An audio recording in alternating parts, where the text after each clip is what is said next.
you to join us for what is here in Moscow, a very rainy, British-looking morning, so I feel very much at home. There seems to have been a little bit of confusion about the time, but we were due to start this seminar at 10 o'clock Moscow time, and we are in fact just a couple of minutes early, but we felt we would start as everyone who we needed to be registered is now with us.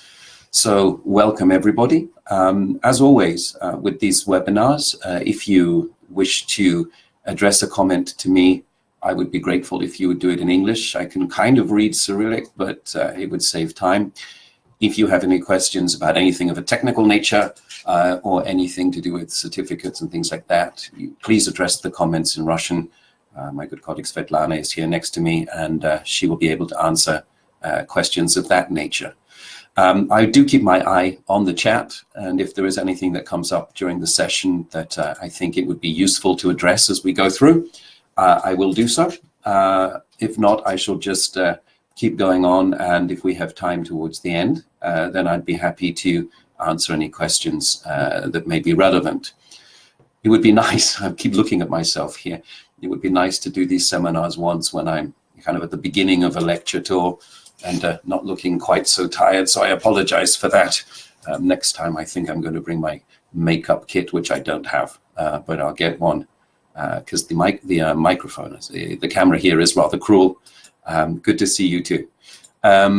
So we shall get on with it now that I have made introductions and get down to work. So hopefully we'll leave some time at the end for discussion if that is possible. We will have to finish by 1:45 at the latest because there is another webinar at 11 o'clock. And for technical reasons, to give us time to change everything over, we'll have to finish by then. So let me get down to it. Today's first session will be a discussion about the wonderful world of English for specific purposes. What I want to do is to talk to you about two areas that we're currently working on. One side of it is the delivery of materials that will, we hope, be useful to colleagues working in the area of vocational language. The other that I'll be talking about at the end of the presentation is connected to a new project, excuse me, still haven't had enough coffee.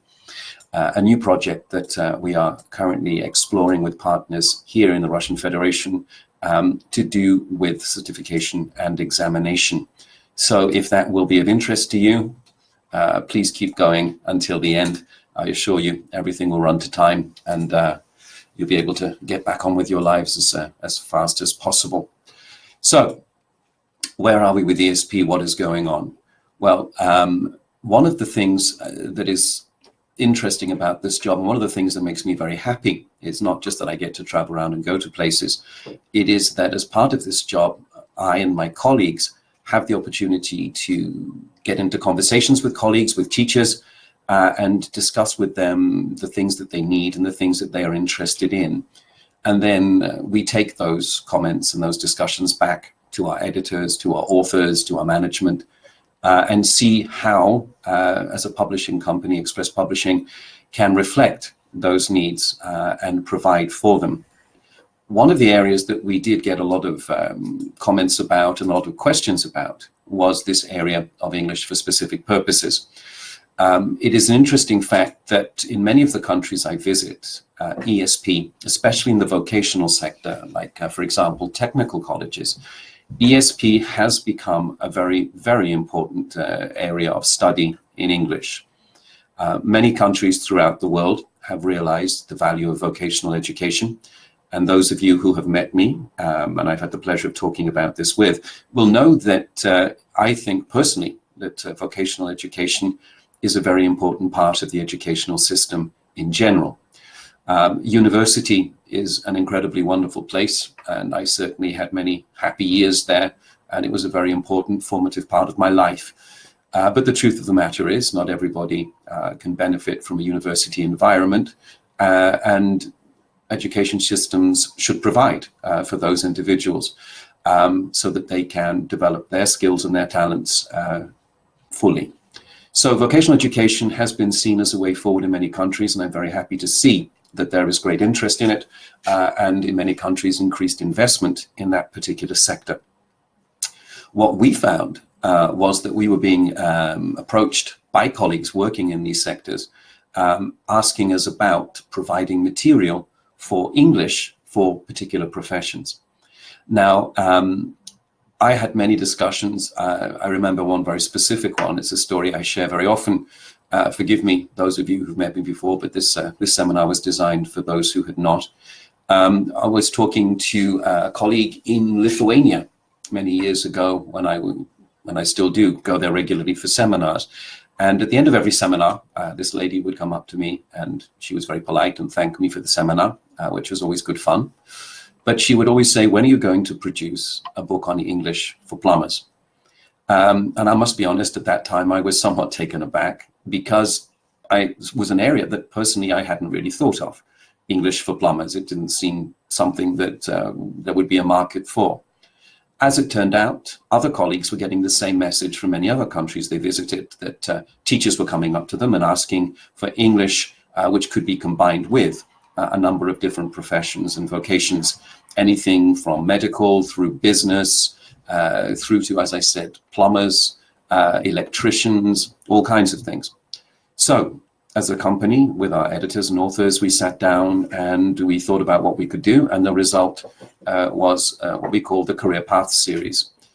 In its life so far, the Career Path series has proved to be incredibly successful, and very importantly, very useful for colleagues around the world who until recently had to do their own research regarding material for their courses. A few years ago, I was in Vladivostok at a rather nice conference in the new university there.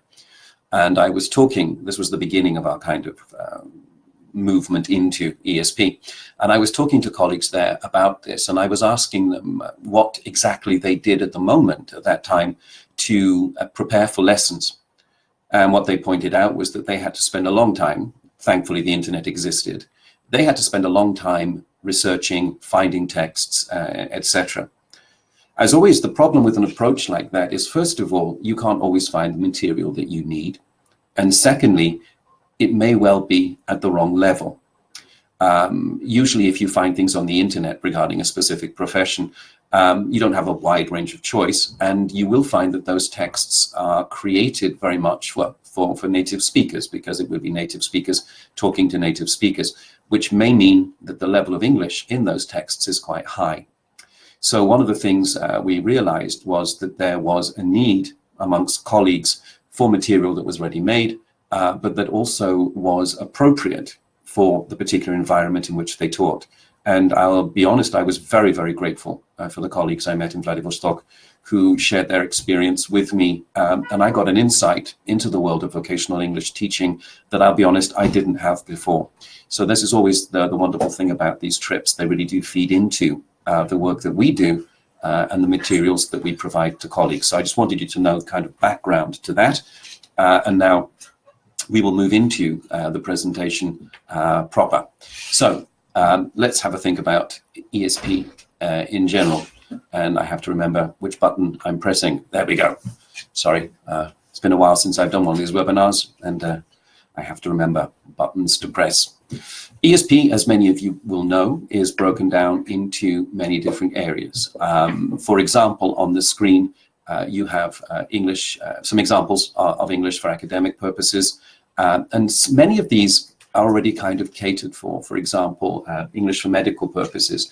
I do know that there are already exams that exist that are used for example, the College of Nurses in the UK. If people wish to work in medical profession in the UK, specifically nursing it tends to be, although dentistry is another area. They are required to take examinations that will reflect the profession that they're going into. Although recently they also opened it up to IELTS as well. And there were examinations and therefore books on training and material available for people going into those professions.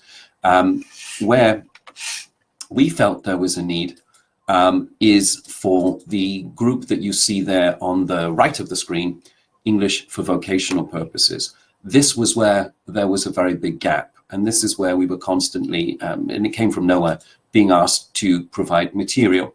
So English for vocational purposes, obviously, those of you working in that particular area are very familiar with what the phrase means.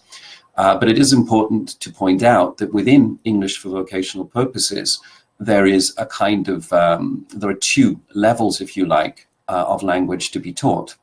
There is what is referred to as pre-vocational English and vocational English. And just to make the distinction here, because it is very important, vocational English on the far right there is for people who may already be involved in the particular field in which they're working. So for example, they're already qualified engineers, they're already people who are working in business or doing some kind of profession, and they wish to improve or in fact acquire language skills to help them with that profession, maybe to get a promotion or to develop their business further, or because they're making contacts, for example, with people abroad. Remembering that these days, the world market is far more globalized, and that even in a small business these days, it is quite possible that one will have contact with people from other countries, whether that is in terms of selling your goods and services, or in terms of getting supplies, new equipment, etc. I have a very good friend right now who is trying to negotiate with a company, I believe, I think it's in China, to buy some machinery to improve the work he's doing in his own workshop. And I find myself constantly having to kind of translate for him into English to talk to the factory in China, and of course translate their responses back to him because he doesn't speak English. And during that process, it was brought home to me very clearly how important language skills are in the modern world of business in terms of, as I said, improving services and enhancing your particular business. My friend, unfortunately, does not have these language skills. And so I, as a loyal and good friend, I'm trying to help him the best I can, although sometimes when I'm traveling around, I do get messages at rather strange times of the morning. Pre-vocational English is the area that many of you, ladies and gentlemen, will be involved in. Pre-vocational English is for English for learners who are currently in a state of training, who are currently going through the process of learning to be engineers, mechanics, plumbers, whatever it may happen to be. And they require English as part of that course. A few hours per week is usually the case, so that when they leave the technical institution where they're being trained, they already have the language skills that they might need in order to be able to pursue the profession effectively. And if I can use an expression I'm very fond of, hit the ground running, so that they don't have to play catch up in the way that my very good friend does, in terms of being kind of hindered, if you like, by their lack of language skills.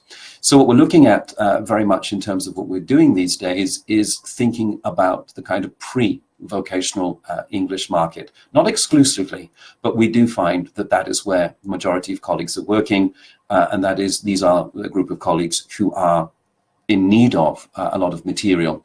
In the vocational English level, when people are already employed, it tends to be the case that they already have a very clear idea of the kind of language skills that they will need, and they will quite often come to friends, colleagues like yourselves, and ask them to help with specific projects in specific areas.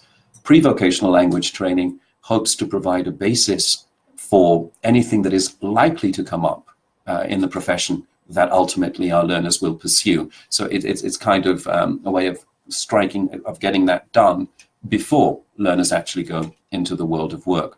And what I want to talk about as we go through are ideas connected with how to make that effective, further than just the language skills. And that's a point I'll come to in just a moment.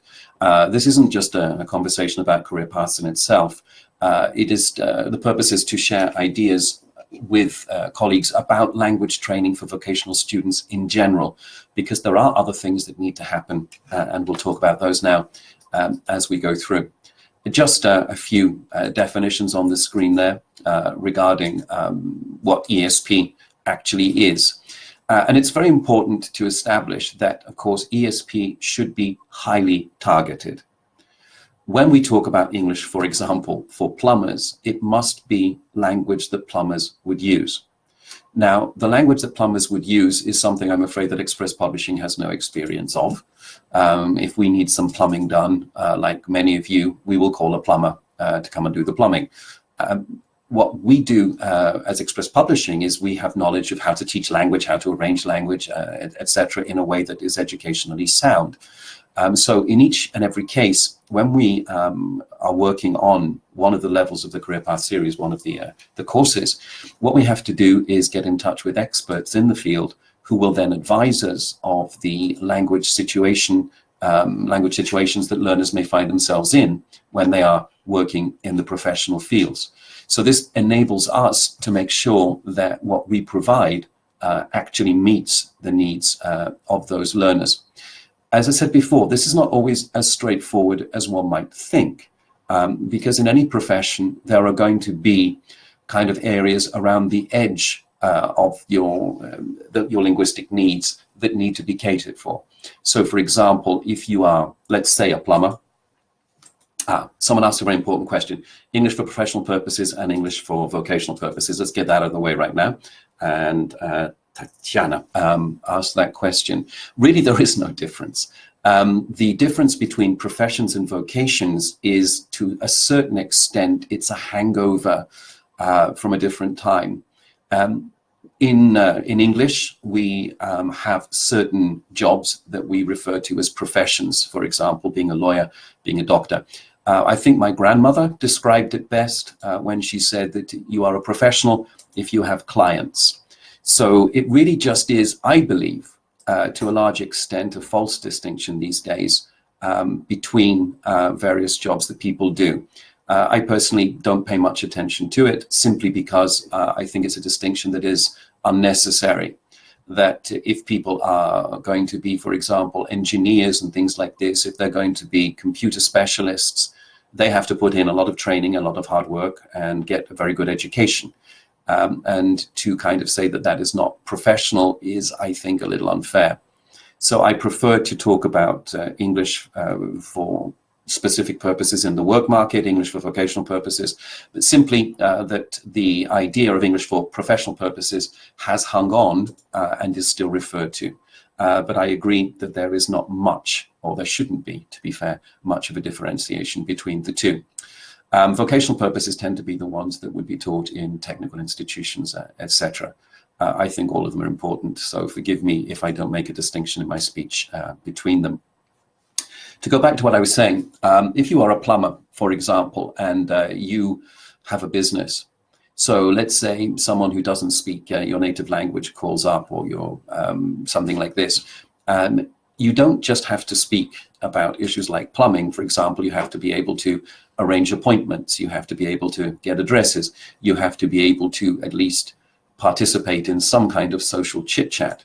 So all professions are not necessarily just about the terminology that one might think is there. There are broader areas to be discussed.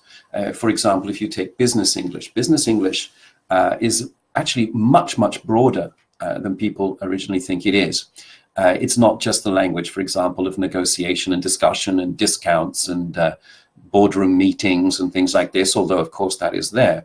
But if you're like me, for example, I have to travel regularly on business. So for me, part of the language of traveling is the language of airports. I have to learn to get around airports, to book tickets. I have to learn what to do if my flight is delayed or my luggage is lost.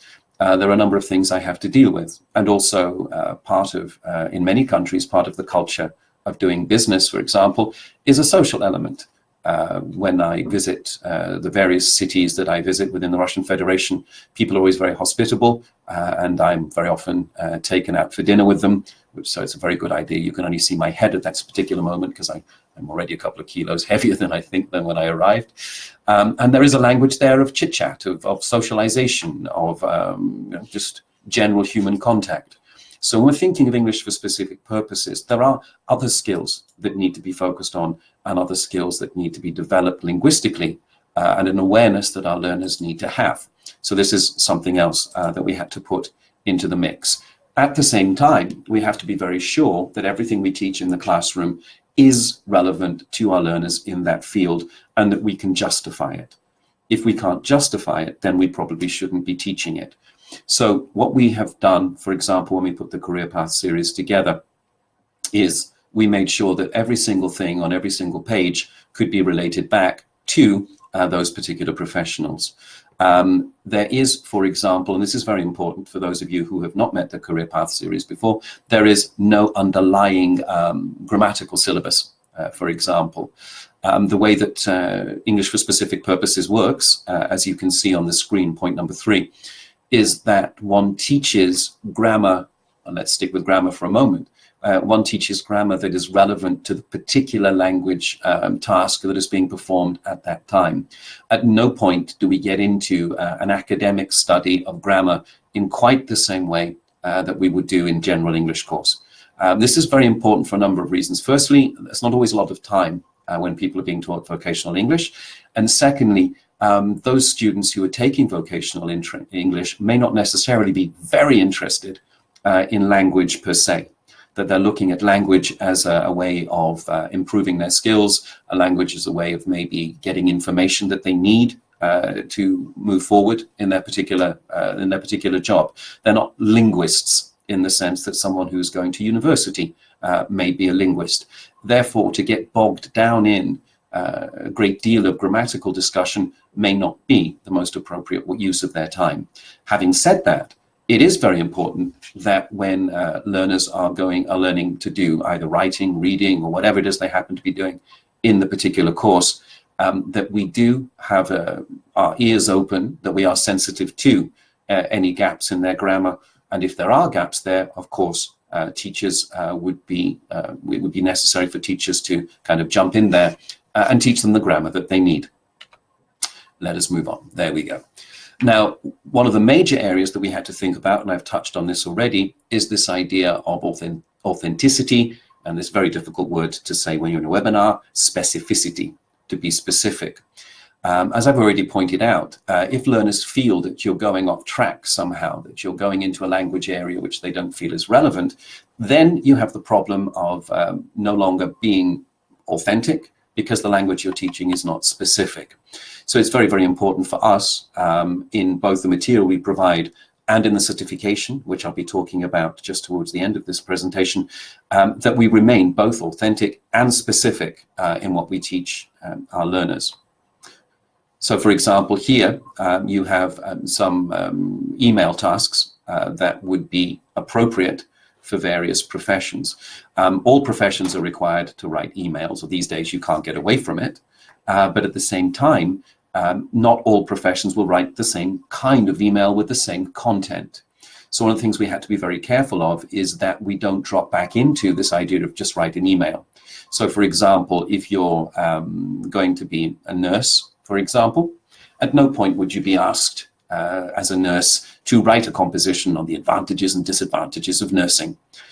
You would be asked to write things which have to do with patient care, which have to do with reporting functions, the progress of a patient, etc., etc., etc. Problems that have come up informing doctors, for example, if there is a decline in the patient's condition or that you've noticed symptoms in the patient's condition that the doctor should be made aware of. Also, there will be reports when the patient, for example, leaves hospital with the discharge notes that the nurse may be involved in giving input to. So there are many different kinds of email with many different kinds of content. And we have to be very careful as publishers, and of course teachers also have to be very careful that if we're saying, you know, tonight your homework or whatever is to write an email, that email is very specific to the needs of that particular profession. So you have those examples there. And some of the content that may need to be taught enable to do that. You have some keywords there as well. So we shall move on. Here's another example of just the kinds of things one may have to write. I'll move on because there are some other things that I need to talk to you about in the time that we have available. So for example, a nurse would have to write some of the things that are on the left there. If you're working in agriculture, for example, these are things that you may have to write about there on the right-hand side. So we've made that point and we shall move on. Now we're getting into the area that I mentioned before. Not only, as I pointed out, do we have to be authentic and specific in the kind of material that we introduce learners to and in the tasks that we ask them to do, we have to remember that they will have to use their language in the broader sense in the particular workplace they're going to. On the screen in front of you, you have an ad for the job of receptionist. It's an authentic ad. Forgive me, I don't know where it's from. One of my colleagues provided it, and it appeared to be rather useful for the purposes that we wanted to talk about. So here we have it's a kind of old-fashioned advertisement for the job of receptionist, a job I know that all of us understand. So very simply, it says job description, greets visitors, answers phone calls, routes them, maintains order at the front desk, including filing and ordering mail supplies. Very, very clear, very precise. Answers telephone and routes calls promptly. I love this next one. Does not leave callers on hold and unattended for longer than 20 seconds. That's a wonderful kind of aim for a receptionist to have. Although I find that when I'm having to call companies, etc., I don't often get spoken to in less than about 5 or 6 minutes. I think times have changed since this advert was put out. But the important thing here is that this advertisement focuses very much on very clear description of the skills in terms of behavior that can be learned and behavior that can be trained for. What we have in the next slide is a more modern advertisement for the same job.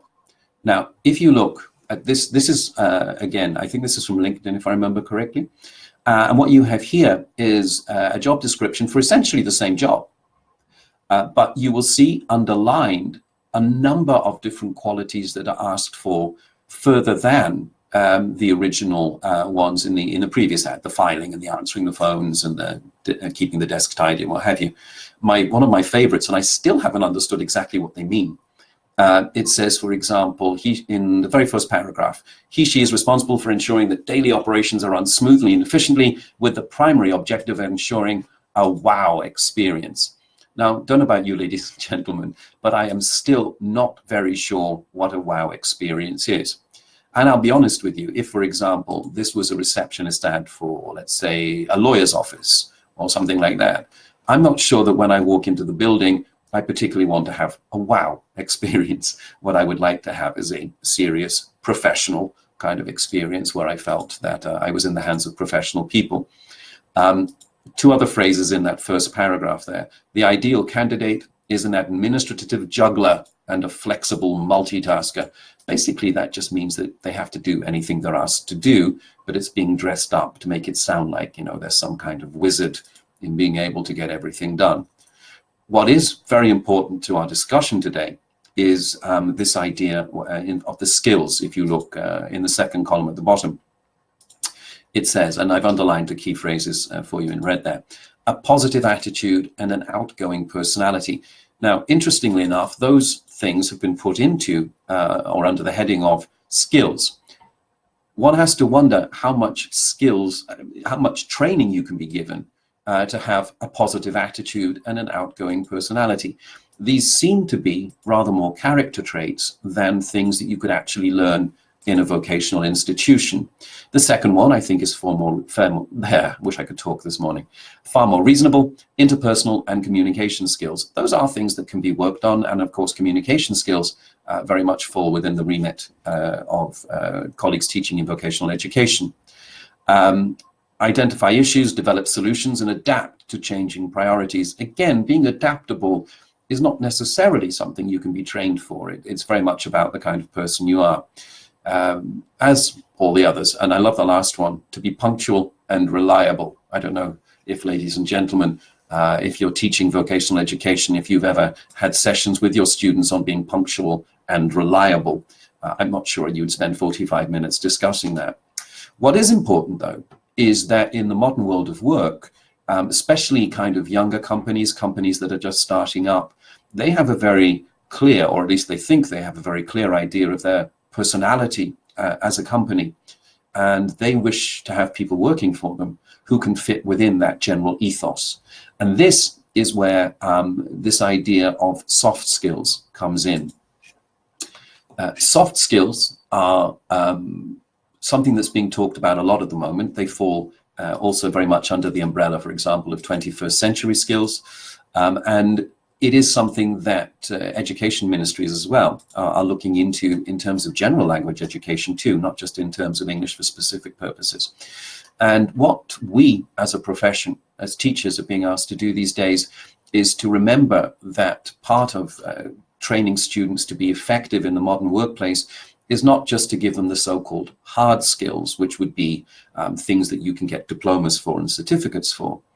It's also to prepare learners for the kind of, if you like, the more social kind of work environment. In other words, giving learners skills that are not quantifiable in the old-fashioned sense, that you can't give them a mark out of 10 or a mark out of 5 for or whatever, but they are skills that are very, very necessary for the workplace. The categories vary depending on where you do your research. If you Google soft skills, you will definitely find longer lists than the one I have on the screen in front of me. This is the one we're using very much for purposes of presentation and discussion.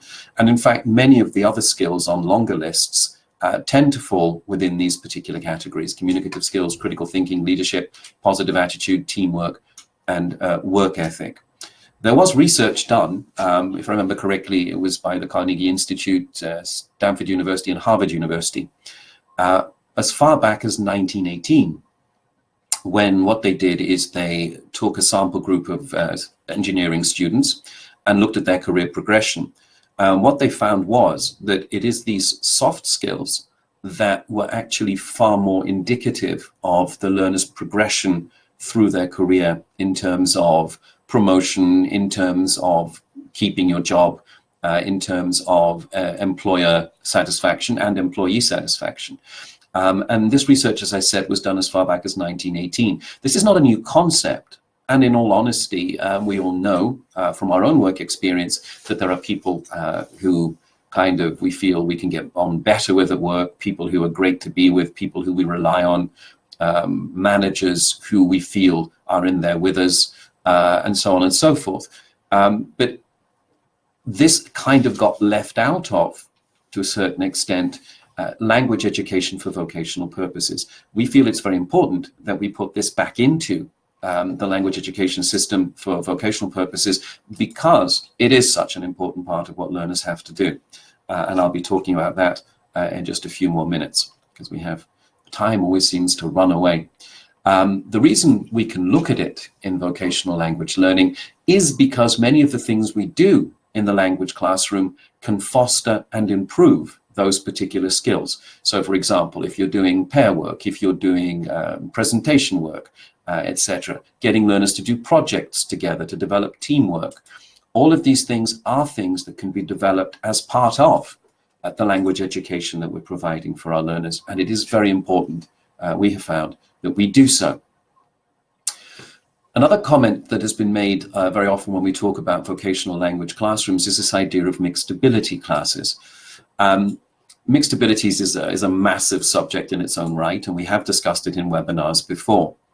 What we have found from colleagues who have talked to us is that when you get into, for example, a technical college or vocational institution where learners have come to the lesson from a number of different educational backgrounds, they have been to different schools and they have different learning experiences, you are going to get quite a mixed bag of language skills in those particular classrooms. This is to a large extent unavoidable. It's always going to happen, and it's always going to be a problem. So rather than complaining about it, we feel it's a good idea to kind of embrace it and look at it. And the interesting thing is that by using this mixed ability environment as a positive rather than a negative, it is possible to develop some of the soft skills that we've been talking about. For example, learners who find it easier to use their English, helping out learners who are weaker, getting learners to do pair work and project work together, where everybody has a chance to show that they are skilled in certain areas, maybe not linguistically, but maybe someone can make great PowerPoint presentations. Maybe someone's very good at programming. Maybe someone's very good at artwork or design or solving problems. So there are ways that we can turn a mixed ability environment to our advantage, and we would highly recommend that you do. And I'll mention some of those in the examples. This is the slide regarding that. Sorry, I can't see my slide predictor here. So whenever we have a large-ish classroom, even with mixed abilities, there's always opportunity for communication and interaction. And for example, learning to deal with people whose language skills are not the same level as yours, which is a skill in its own right. There are people from different backgrounds. They can share their experiences. They can share their skills. And interestingly enough, and this is something I love about vocational language education, the teacher is not the only pedagogue. So that there are people in the classroom who know things that maybe the teacher doesn't, certainly about a profession, for example, like plumbing. And they can share their knowledge and experience with the teacher and with the class. And so we have a much more interesting dynamic in the classroom where, again, learners can practice their soft skills by sharing their information, by learning to be teachers in many ways in the classroom, something we think is terribly important indeed. Just a few minutes more on career paths, and then I want to go into the new project we're working on. So I'm going to zoom through some of the slides to talk a little bit about the course for those of you who are not familiar with it. I'm just going to tell you a few things, but some of them I'll go through quite quickly. If you are interested in the series itself, you can go via the Prosvещение website, or Career Paths has its own website. Just Google Career Paths Express Publishing. You can go to the website and you can find samples of the books that we've made. You can see the professions that are currently available and get a flavor of them and have a look. Okay.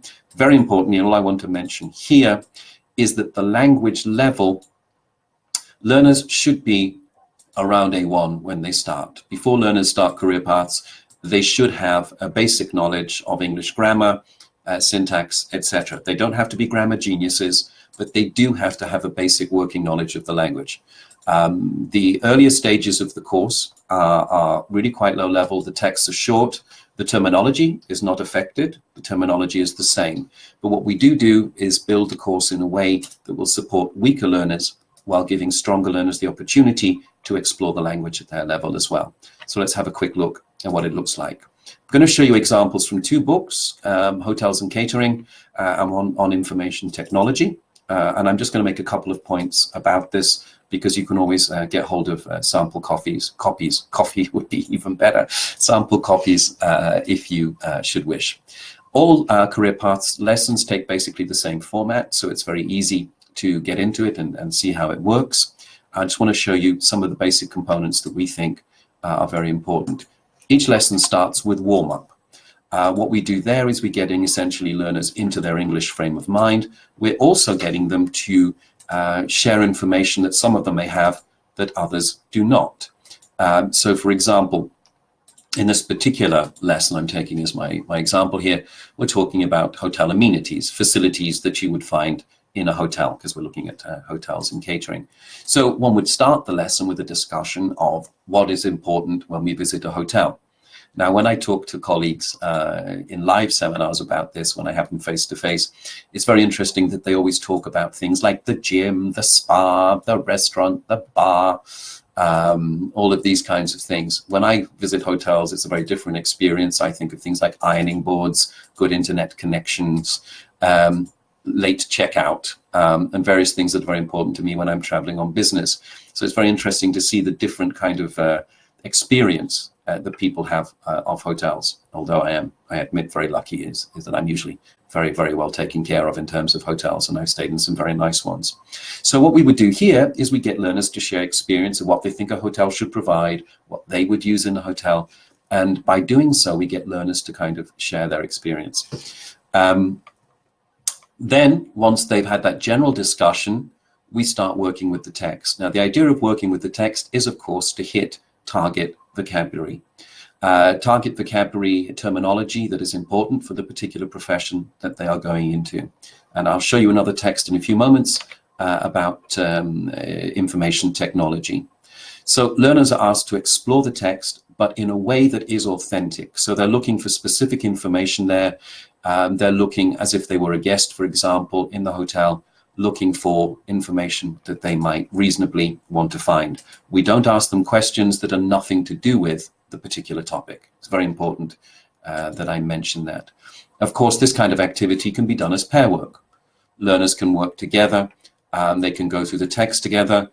Learners with experience can share with learners who are less experienced. Learners who have stronger language can maybe explain certain words or certain phrases, what have you, to learners who have weaker language skills. So what you have is a possibility here of not just learners working on their own, but working together.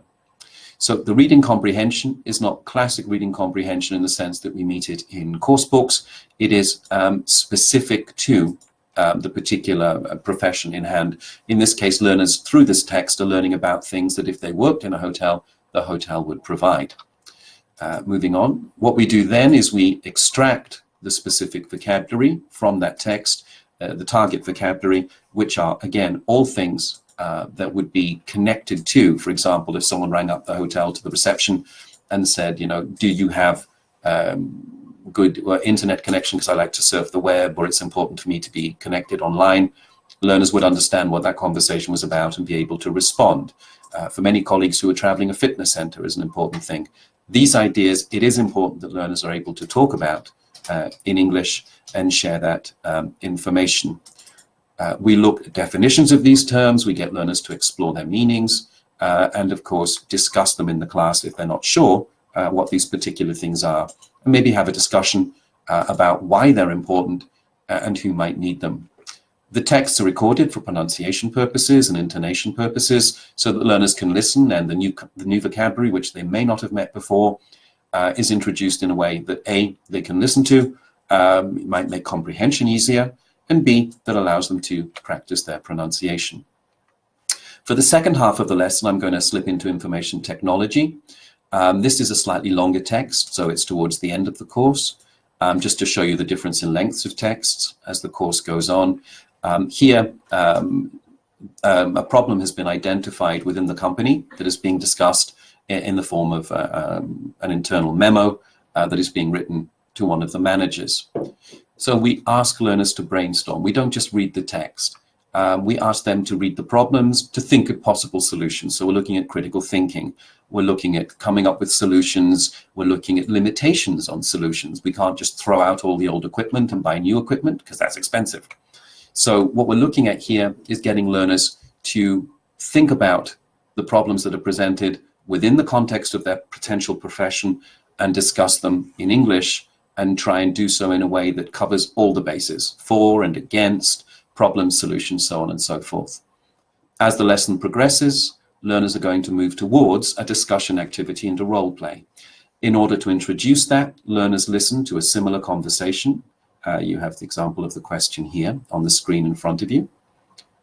They analyze that particular conversation. So here, we're not just looking at the specific vocabulary, we're also looking at the social linguistic aspects, how things are stated, what expressions we use when we're trying to work in a certain way, and then to achieve a specific effect. And then that information is used when learners come into the role play and practice that in pairs, in groups, and feedback to the teacher in the classroom. At the end of that topic, you get a little writing activity where there will be a writing activity usually connected to the speaking that's just been done, but again, specific and authentic in that it is related to that particular field. There are suggestions for project work, for example, so learners could create their own hotel brochure, which would be kind of fun. Or they can record themselves and film themselves and analyze what they've done and how they've worked, not just in terms of language, but maybe in terms of body language, in terms of tone, in terms of the relationship that they're developing with that particular person. We have 5 more minutes, guys, and I'd just like to show you just a couple more things about Career Path series. So, for example, there is a teacher's guide if you've never used the series before. It's not just an answer key, it provides lots of information about how to do things, suggestions for extension activities, etc., audio scripts for your benefit there. And I should also point out, and this is the last thing on career paths, before we move into the new project that we're doing, there is a digital version of the book which learners are entitled to download, which will work. It's cross-platform, so it works on everything. So if you have learners who are pressed for time, who are maybe actually working, they can go on to their downloaded copy of the book. They can work on their vocabulary. They can do listening activities, practice their pronunciation. They have access to the whole thing online. And if your institution is using the platform, then it's possible that you can get feedback from what they're doing and follow their progress through our DigiBooks platform, which if you are interested in, please do chat with my colleagues from Prosvещение. So for the last few minutes, just to introduce to you a new idea that we are currently planning on launching here in the Russian Federation. This is a project that is already well underway, and we hope to be able to make a formal announcement. We hope, I'm guessing, end of this year, beginning of next year.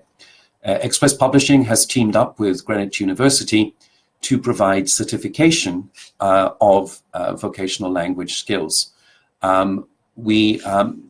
Let me just zoom through because I want to get to where we are. We would be providing basically 2 certificates. I say we, again, the certification, as you can see from the picture in front of you, comes from the University of Greenwich.